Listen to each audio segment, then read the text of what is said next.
ونبينا أبي القاسم محمد صلى الله عليه وعلى آبائه الطيبين وآله الطاهرين المعصومين الذين أذهب الله عنهم الرجس وطهرهم تطهيرا.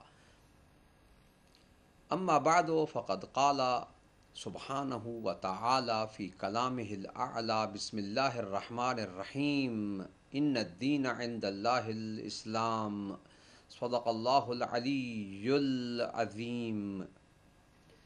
سامعین و ناظرین محترم، السلام علیکم ورحمۃ اللہ وبرکاتہ. بیان حق و اظہار حقیقت کا یہ جاری سلسلہ اس بحث تک پہنچا ہے کہ اللہ تعالیٰ نے اپنے مقدس کلام میں اپنے تمام نمائندوں کا تعارف کسی نہ کسی حوالے سے کر دیا ہے، اور نص کی صورت میں، یعنی دلیل واضح اور روشن اور صریح کی صورت میں. نص کہتے ہیں واضح دلیل کو، متعین دلیل کو، ٹھوس ثبوت کو، کلیئر ایویڈنس کو، کلیئر پروف کو، اسے نص کہا جاتا ہے، جس سے بات بالکل اسی نقطے پر ہو اور واضح طور پر بیان کر دیا جائے کسی بات کو، تو کہتے ہیں کہ یہ اس کے لیے نص ہے، یعنی نون صاد. نص یعنی واضح دلیل اور معین و متعین ثبوت. قرآن مجید کے حوالے سے ہم نے امیر المومنین امام المتقین الصدیق الاکبر والفاروق الاعظم امام علی علیہ السلام کی خلافت بلا فصل پر جو سلسلہ آیات شروع کیا ہے، اس میں پہلی آیت انذار پیش کی تھی ابتدائے بعثت میں، وانذر عشیرتک الاقربین. اس میں وعدہ رسول کی صورت میں اللہ تعالیٰ نے علی ابن ابی طالب علیہ السلام کی خلافت بلا فصل کو اس وقت ہی واضح کر دیا تھا کہ اس کے بعد امت میں اختلاف نہ ہو اور کوئی ایسے منافق اور شیطان نہ آئیں کہ جو رسول کی رحلت کے بعد اس سلسلے میں تبدیلیاں پیدا کریں. چنانچہ اللہ تعالیٰ نے اس کا اس وقت سے ہی یہ اعلان فرما دیا تھا. اس کے بعد دوسری آیت جو ہم نے پیش کی وہ آیہ ولایت. بسم اللہ الرحمن الرحیم انما ولیکم اللہ ورسولہ والذین آمنوا الذین یقیمون الصلاۃ ویؤتون الزکاۃ وہم راکعون.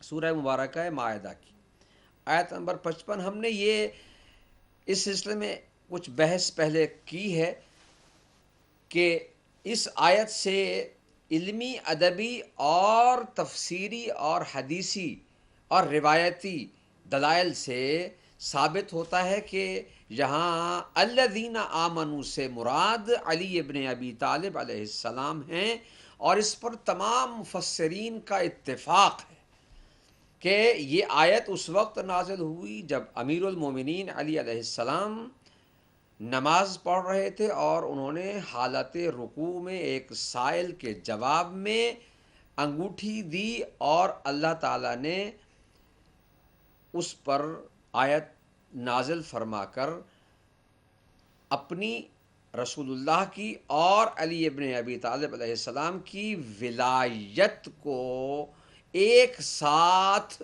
ایک ہی انداز میں بیان کر دیا. گزشتہ بیان میں یہ عرض کر چکا ہوں کہ لفظ انما حصر کے لیے ہے، یعنی یہ ولایت جو اس آیت میں مذکور ہے وہ منحصر ہے ان تین ہستیوں میں: اللہ کی ذات میں، رسول اللہ صلی اللہ علیہ وآلہ وسلم کی ذات اقدس میں، اور علی ابن ابی طالب علیہ السلام کی ذات گرامی قدر میں. حصر ہے. اب یہاں پر کلمہ حصر سے یہ ثابت ہوتا ہے کہ یہاں ولایت سے مراد عام معنی جو نصرت کا کیا جاتا ہے، مددگار کا کیا جاتا ہے کہ تمہارا ولی اللہ ہے، تمہارا مددگار اللہ ہے، یا تمہارا دوست اللہ ہے. یہ دونوں معنی یہاں فٹ نہیں آتے ہیں. میں پہلے بھی عرض کر چکا ہوں کہ ہم مناظرہ نہیں کر رہے ہیں، ہم مباحثہ کر رہے ہیں. مناظرہ کرنے والے اور حضرات کافی ہیں، میں اپنی بات کرتا ہوں. میں مباحثہ کر رہا ہوں، ایک تحقیق اور ریسرچ ورک ہے کہ دیکھیں کہ ان آیات سے ہمیں کیا ملتا ہے. مناظرہ کرنے والے اور حضرات کر رہے ہیں اور کر رہے ہوں گے اور کرتے رہیں گے، اور فضائل پڑھنے والے بھی بہت سے آئیں گے جو فضائل پڑھیں گے. لیکن جو اہم علمی استدلال ہے اس کے ذریعے سے ہم آپس میں بحث کرنا چاہتے ہیں کہ جو استدلال اس آیت سے محققین نے کیا ہے وہ یہ ہے کہ انما کلمہ حصر ہے، اور کلمہ حصر سے واضح طور پر یہ سمجھا جاتا ہے کہ اس سے مراد یہ چار دیواری بنا دی گئی ہے. ایک چار دیواری ہے. حصر حصار اسی سے ہے، یہ حصار بھی اسی سے کہتے ہیں. یہ اس کی ارد گرد چار دیواری کو حصار بھی کہتے ہیں، اور احاطہ کیا جاتا ہے کسی شے کی، حد بندی جیسے کہتے ہیں. میں کوشش کر رہا تھا کہ اردو زبان کے اچھے لفظ کو، اچھے جملے کو پیش کر سکوں. اس کی حد بندی ہو گئی ہے کہ ولایت جو اس آیت میں ہے وہ ان تین ہستیوں میں منحصر ہے. اس کی حد یہ ہے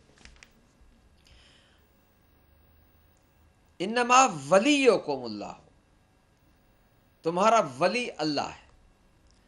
اس پر بڑی تفصیل سی بحث ہے، بڑی تفصیلی بحث ہے کہ یہاں ولایت سے مراد کہتے ہیں کہ نصرت ہے یا محبت ہے، تاکہ اس ولایت کے اولا بالتصرف ہونے کے معنی کو مراد نہ لیا جائے.